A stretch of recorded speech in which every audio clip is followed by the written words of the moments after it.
Well, hey you, it's Alexis Lott, and on today's episode, we are talking all about this. How do you stop second guessing your ideas and trust God's timing? All right. Well, I'm Alexis Lott. If you've never heard of me before, my responsibility on this YouTube channel is to help high-performing women who are called to lead heal overthinking and embrace your calling. And I cannot wait to dive in and talk to you all about how to stop second guessing yourself. So watch this intro video and I'll be right back with all the goodies. I will talk to you soon. Hi, my name is Alexis Lott, and I use my communication talents to hold you accountable to living an abundant life. Guess what? After 15 years of figuring out how to heal from being molested as a kid, from being born with sickle cell disease, from being abused for years by a family member, from being bullied at school, I decided that it was time to take back the reins of my life.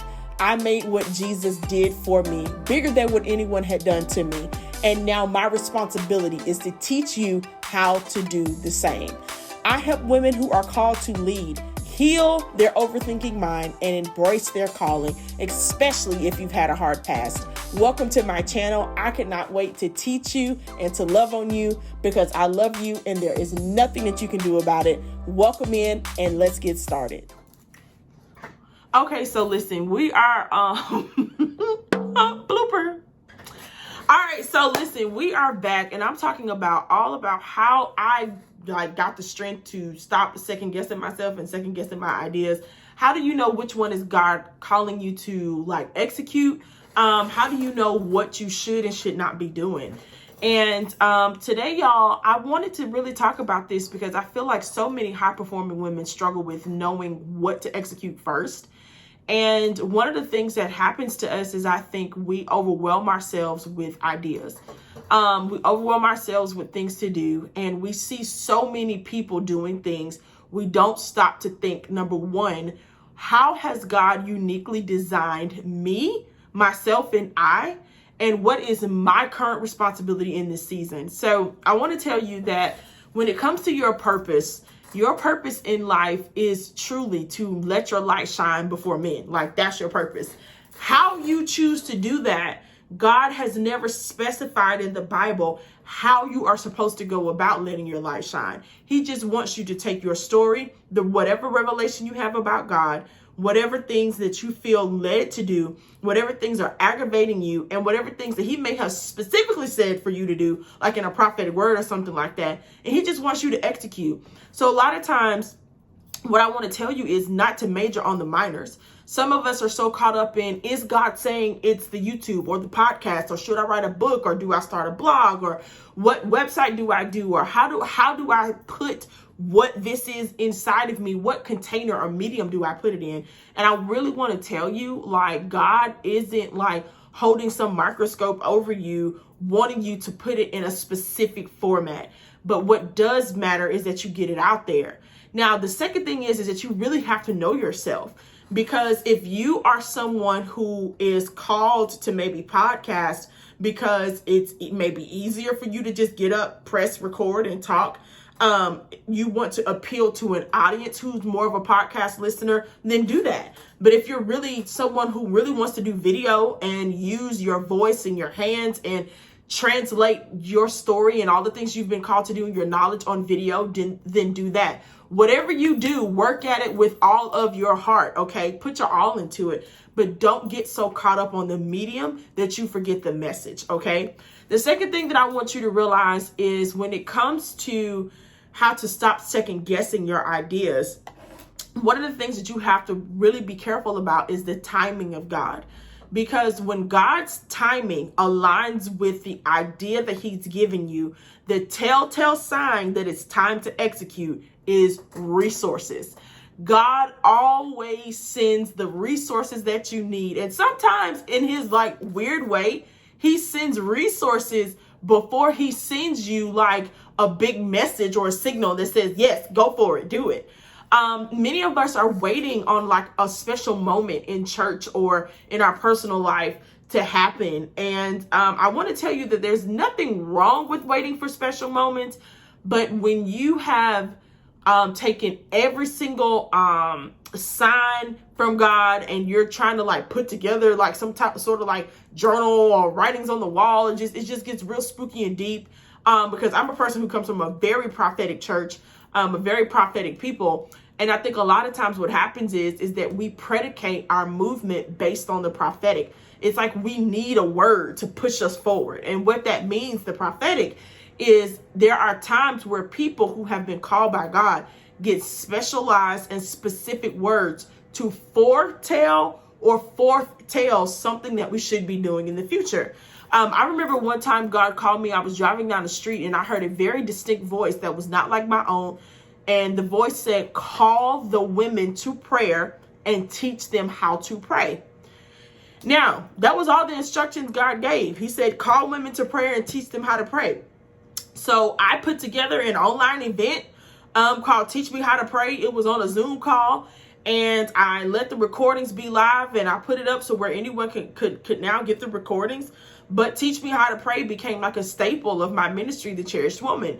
There was no right or wrong way on how to do it. And I think a lot of times the third thing that I want to say is that because our visions are so big, we are aiming now for what God has placed in our minds as a future vision. And here's what I mean by that. Let's say that Steve Jobs in his brain saw in his mind the iPhone 13. The iPhone 13 can do things that the iPhone 1 could never do. But let's say in his brain, he always saw the iPhone 13. What would have happened to iPhone versions 1 through 12 if all Steve Jobs saw was 13? They would have never came about. There would have been, watch this, no room for improvement, no room for grace, no room for growth if the aim of his idea would have been the finished version. Many of us don't get started. Oh, I feel the anointing on the things that God has called us to do because we are so stuck on making the current version of what we are supposed to do look like the end result, and then we don't get started. So the YouTube channel doesn't look like what someone else's looks like who's on their 60th video, and you're just at number 1. But because your number 1 doesn't look like their 60, you discount the grace that's put upon what you're supposed to do now. Because your version 1 doesn't look like what your podcast won't sound like what theirs sounds like now. You might not have the fancy intro. You may not have all the social media that's supposed to come out with every episode. You may not have everything that you need right now, but you have enough to just keep going. And I think sometimes we doubt the potency of our seed and the potency of our anointing because of comparison. Comparison is not just the thief of joy. Comparison is also the thief of your progress. And many times we are stuck in a place where comparison has come in and the enemy has used it to sow this seed of unworthiness, to make us think that the version and what we have now is not enough to get started. There's this saying out in the marketing field that you just don't have to get it perfect. You just have to get it going. And many of us won't do the work of just putting something in motion and getting it going because our complex trauma surviving self, our inner perfectionist, our imposter syndrome, all those voices speaking to us saying that people are watching, they're going to criticize, and our own internal critic is so loud telling us that we cannot be happy with what it is that we've decided to do in just this moment in time. So my question to you is, have you squandered the timing of God and the resources of God that He has sent because you are waiting on the perfect version of what you see in your mind to be birthed now instead of resting in what it looks like right now? So I just want to leave you with that and let that marinate and let that sit on you, because I want you to go and get started with what you have right now. That is the number one way that you stop second guessing your God-sized idea, is that you begin to love. Listen to me. It's just like working out. It's like weight loss. A person who says, I'm going to start working out now at 400 pounds, but I'm not going to love my body or like the way I look until I get to 100 or 200 pounds, has missed the whole journey. Because loving yourself has to start at where you are right now, so that the love that you have for yourself sustains you throughout the journey. Will you appreciate yourself more now that you look better? Will you have more confidence? Will you have more self-esteem? Yes, that's humanity. You may wear a few outfits, boo, when you 220 as opposed to when you was 420. It's human nature, but you cannot discount and interrupt the love that you have for yourself at this phase because you don't look like where you want to be. You can't withhold love because you're waiting on time to catch up with what you see. Don't withhold the love that you want to pour into people, your vision, your ideas, and your progress because it doesn't look like what you want it to right now. Choose to trust that God is working it out as you move. And God can do something in you that we talk about in the personal development world and in the physics world called a quantum leap.